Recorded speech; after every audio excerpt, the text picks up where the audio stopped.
An army of tens of thousands marched into the mountains to destroy them completely. Not wizards, not assassins with magic powers, just spies, saboteurs, and disguise artists. And the Lord who decided they had finally become too dangerous to let live.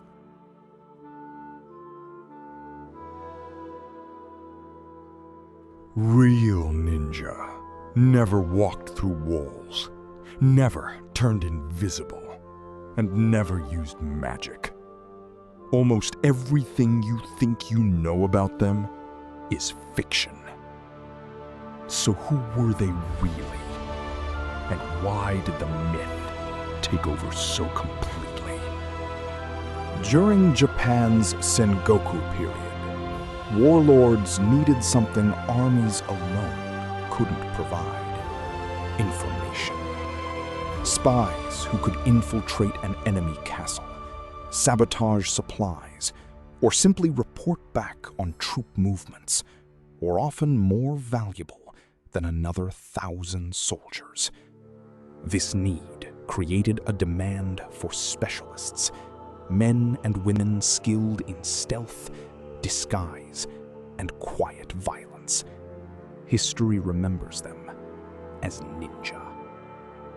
The specialists came overwhelmingly from two regions, Iga and Koga, rugged mountain provinces with little centralized authority and a long tradition of small, independent clans training in irregular warfare.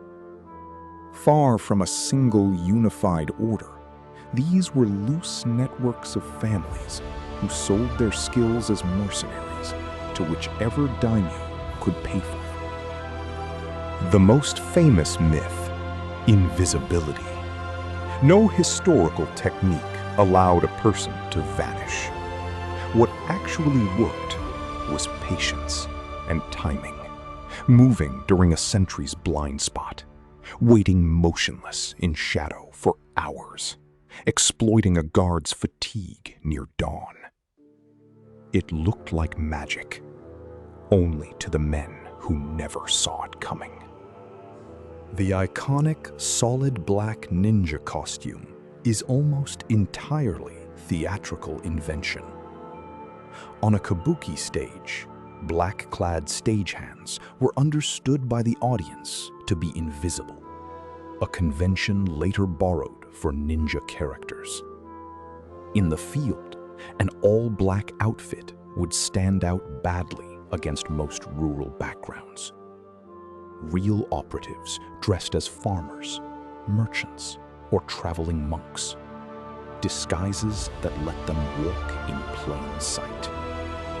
Shuriken, the iconic throwing stars, existed, but were a minor secondary tool, not a primary weapon. They were used mainly as a distraction, a moment's flinch bought to create an opening for escape or a more lethal blade. The idea of ninja winning fights by hurling stars at enemies owes far more to 20th century cinema than to any historical battlefield. So-called ninjutsu was not a mystical martial art.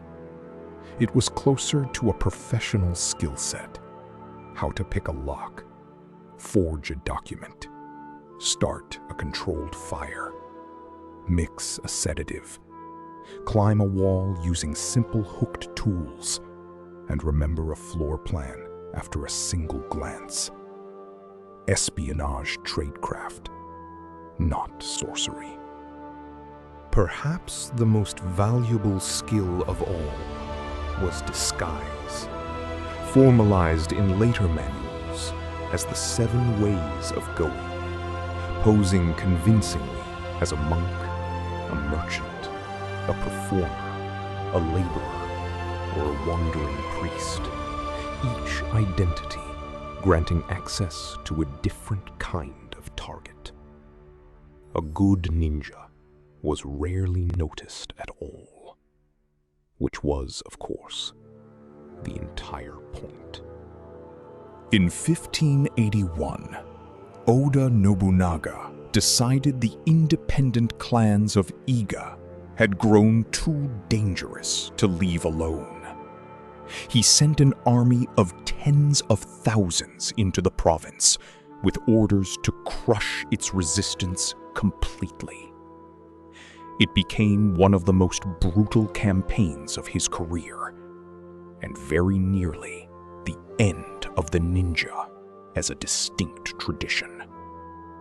The Iga clans fought back with everything their training had taught them: ambush, sabotage, guerrilla raids from terrain they knew better than any invading force. It delayed Nobunaga's army, but it could not stop it. Village after village was burned. Thousands of people, fighters and civilians alike, were killed in a campaign of deliberate, systematic destruction. By the end of the Iga campaign, the old networks were shattered. Survivors scattered across Japan, some finding new employers, many disappearing into ordinary civilian life.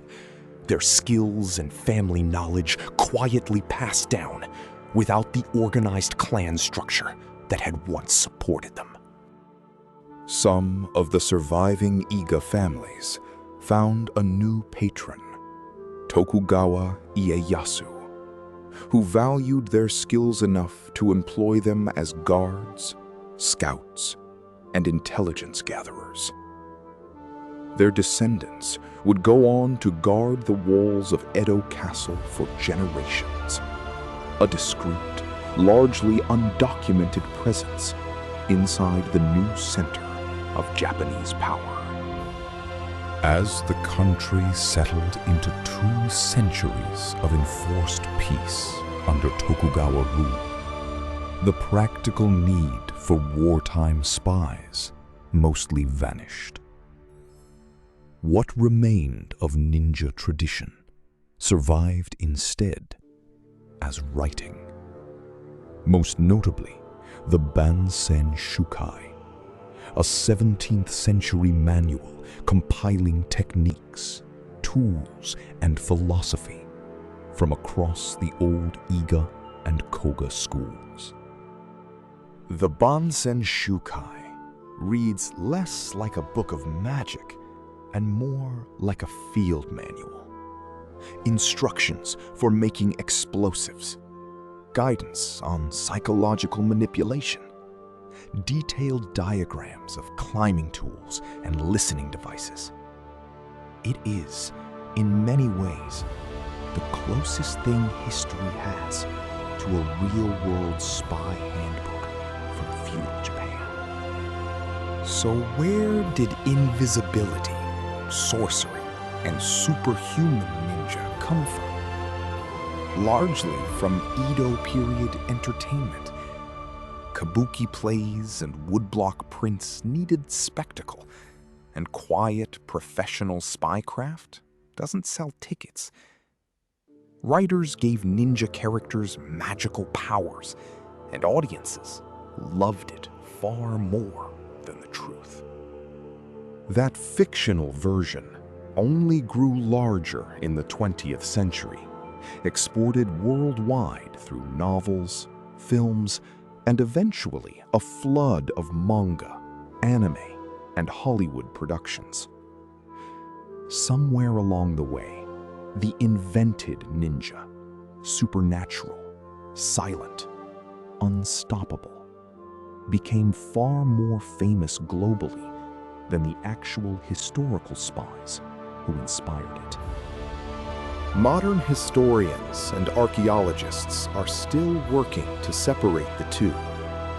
Excavations in the old Iga region have turned up genuine tools, climbing spikes, hidden blades, listening devices pressed to walls, physical evidence of a real profession that operated in the shadows of Japan's civil wars, largely undocumented by design. The real story may be less flashy than the legend, but it is, in its own way, more impressive. These were ordinary people who turned patience, disguise, and information into genuine political power. Proof that in war, knowing something first can matter more than any sword. Next time on Samurai Chronicles, we go deeper into how these real spies actually operated, the missions they ran, the tools they carried, and the techniques history has finally been able to confirm. Coming next. If separating ninja myth from ninja history interested you, subscribe to Samurai Chronicles. New episodes every day. The truth, it turns out, was hiding in plain sight all along.